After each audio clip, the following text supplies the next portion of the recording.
Hey guys, Kev here, and I want to talk about the Skelton Bladeworks Tuya Scaphoid. So this is dropping, or did drop, on the 22nd of December, and man, am I blown away with this thing. So Jim's first design with Tuya was the Kaladin, and I really liked the Kaladin. It was a bit divisive because a lot of people didn't like the sort of beak thing that he had on that hid the flipper tab. I personally really liked that aspect aesthetically. And they actually just came out with a V2. I think they're going to send me one to check out, so I'm excited to try that because there were some small things that I think, if changed, would make that knife way better. And it looks like they have done that, so I'm excited to see how that came out. But the Scaphoid here is a really, really well done follow-up to the Kaladin. And to me, it really... this one exemplifies Jim, I think, more. In my eyes, this really, when I look at it, I go, yeah, that's a Jim Skelton knife right there. And I mean that in the best way possible. I love Jim. There's no way around it. I would call Jim a friend. I'm going to be biased just because I really like Jim. I'm rooting for the guy. And I wish him the best. So, you know, take that into consideration. But this knife, bias doesn't matter. It's just phenomenal. So, these are dropping, like I said, on the 22nd, and they're going to be $350. And you're going to get S90V steel. You're going to get titanium with this, looks like an aluminum oxide or glass blast finish, kind of like a Jackwolf finish. It is going to snail trail a little bit more than standard bead blast. You can look at the clip. I carried it for 2 days, and I must have hit something at one point and destroyed it. But to me, that's a love mark. I like that kind of stuff. Also, I carried it in my left hip pocket, I call it. It's like on the side, like right behind my left hip. That's the pocket I have on my off-the-grid pants that I always talk about. And that's where I carry right-handed knives because I'm left-handed, so I can carry them there, and I can put them the normal way they're supposed to go, and I can reach in with my left hand and grab it, and I have access just like any other knife. It's perfect. But it does mean if I brush against something on my side, I am likely to hit the clip or catch the clip. But I love this finish. So if you look at it compared to just a bead blast, this is a standard bead blast. It's a little bit darker, right? This is that like light gray bead blast. This is from Riot. And it looks similar here, but I don't know, maybe it's my lighting. But yeah, it's like, here's a Best Tech bead blast. You can see how it's a little shinier, where this is a little more matte. But anyway, I just really like it. It's very well done. These inlays are damn near flawless. They're incredibly well done. And they're very intricate. If you look at them, they're not just like, hey, here's 3 stripes, right? It's cut around the pivot. You know what I mean? It's cut down here around the finger grooves. On this side, it's cut around the pivot, comes down, it goes under the clip, around the relief. I mean, it's really, really intricate, really well done. I do wish they had done T8 screws on this. I don't know why there's T6s all over it. Would have been better. I mean, I'll confirm that real quick. Is it T6? Yeah, it's T6. Not the end of the world. Their tooling's good on it, so it works fine. But I would have preferred T8. This is the same exact clip from the Kaladin. Nice contoured clip. It does look like they knocked that point down that was on the Kaladin clip. You can see that little bit of rounded area there, so that's well done. I'm guessing we have a captive pivot on this. I didn't take this apart, but that was one of the things on the Kaladin, so I'm guessing he probably tried to address that here. You got that really nice SB for Skelton Bladeworks right there. And then what stands out to me on this knife is the blade. This blade shape is just gorgeous. Jim calls it an Americanized Tanto. I was calling it a spear point Tanto, which I shortened to Spanto, but apparently that's a Hinderer thing, and I shouldn't be calling it that. So I'm just going to call it an Americanized Tanto after I tell you what I shouldn't call it. And it's gorgeous. I personally prefer a belt satin like this, and it's really nice to see that Tuya can do that really well done belt satin. I mean, I thought they could only really do the machine satin, but look at that. That's beautifully done and executed. So, you know, I think Jim probably would have preferred a hand satin. That's his style. But with the dual grind, I think he was saying they weren't able to do that. Look at all the angles here. That's crazy. And to me, the belt satin looks fantastic. You have the Tuya logo there, S90V there, and the SB here, and that's all you get. You don't get a bunch of billboarding or anything. It's just such a clean look. I mean, I love this thing. Backspacer is really well done. You have the lanyard little notchy thing right there that works really well for those lanyard folks. And if you don't care, it doesn't matter. The ergos for me are really well done. My hand fits right here perfectly, large glove size hand. He even has these extra little grooves right here so your pinky and your ring finger can land just like that. Depends on your hand size. For me, I'm a little more forward, and I can kind of fit it all into this groove. But if you had larger hands, you'd be able to spread out and use that pinky groove, which would be really, really comfortable. And then if you want to, you can actually even choke up on this. I call it a flipper choil, and it works really, really well on this knife. You have very aggressive jimping right here that works extremely well. Here is your sharpening and plunge. Looks like you have a little bit of room after the plunge there. You're probably, I'm not the expert, you're probably going to get a smile when you sharpen it. Doesn't matter to me at all, but maybe some of you would care. Yeah, it's just really, really nice. Feels like maybe a hollow here at the back. Actually, pretty sure it is because it's got this rounded nature to it right here. So I'm pretty sure it's a hollow and then a flat up here. And that tip is just like, that tip is just going, fuck with me, please. Like, try it, bro. Try it. That's what that tip's saying. Friday night gas station fight, you are winning. That's all I'm going to say. You're going to win that battle, all right? Somebody tries to steal your Slurpee and you got the Scaphoid on you, yeah, you just won. Reverse Friday night works pretty damn well as well. So there you go. The normal grips are very comfortable for me. Reversed, whatever the fuck this is called, draw cut. I guess it's just called draw cut works, but I would never hold a knife like that.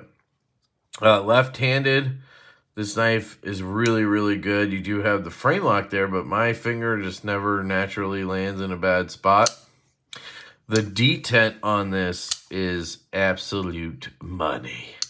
I don't think it gets better. It's literally not too strong, but it doesn't feel weak at all. So it's like the perfect pull to where I feel resistance, and it's like really, really satisfying to flip, but it's not ripping my finger off, because this flipper tab, I will say, is a little sharp because that jimping is really, really well done and aggressive.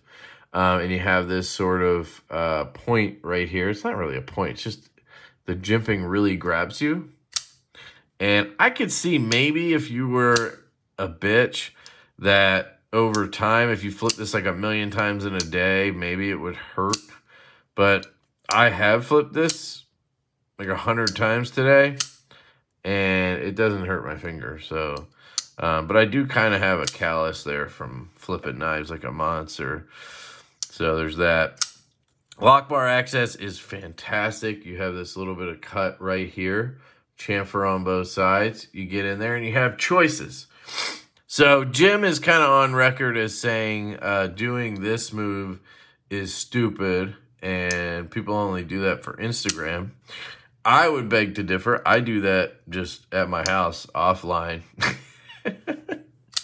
Not showing people, but you have options here with this. You can just put your finger up here and let that flipper tab hit you, right? Now, you may run into the detent. That's one thing I wanted to talk about is the detent to me is not late. I mean, locks up right there and you hit the detent right there. So to me, that's not late. But in relation to when you disengage it, you can get caught on it, right? So what I would recommend for those of you who aren't into Instagram, you would just use your thumb, push this out of the way, use your index finger, and pull it down. So if you use your index finger, you're going to pass right through that detent, and you're good to go. Right? If you are on Instagram, you just use the lower half of the cutout, and that flipper tab slides right by you. And then you can let it hit your nail. You can do what I do, where I try to time it to where the blade doesn't actually hit me, and then I get out of there. Or you do it on an angle, right? You can do it however you want, but there's that. Left-handed, the detent is early enough that it doesn't get caught. That's what I was saying earlier.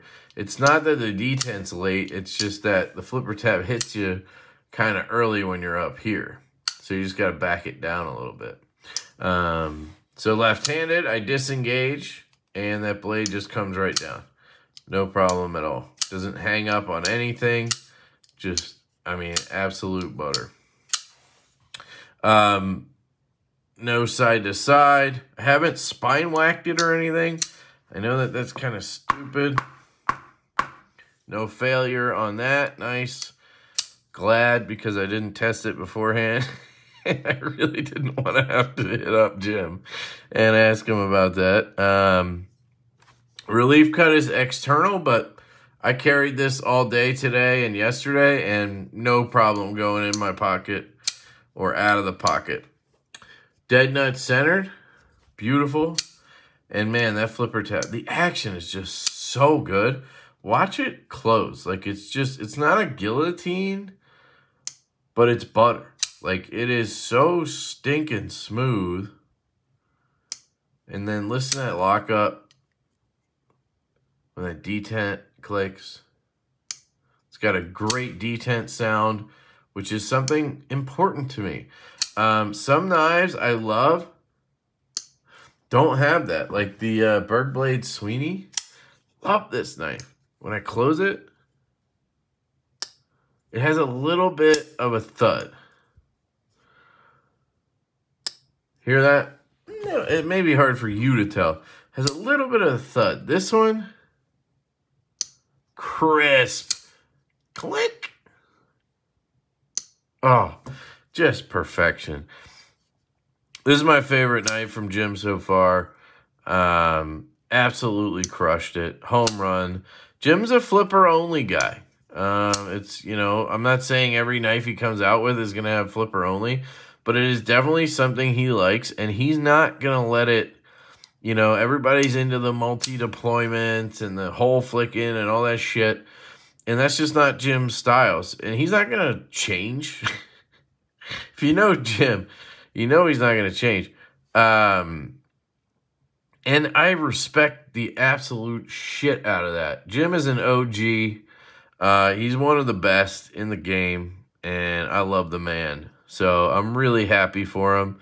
I'm proud as hell, and I love this knife. I really do. I think the aesthetic overall is just dead sexy. That blade shape, it's one of my favorite blade shapes that I've seen. I'm not the biggest Tanto fan, but this one just really speaks to me. Look at that thing.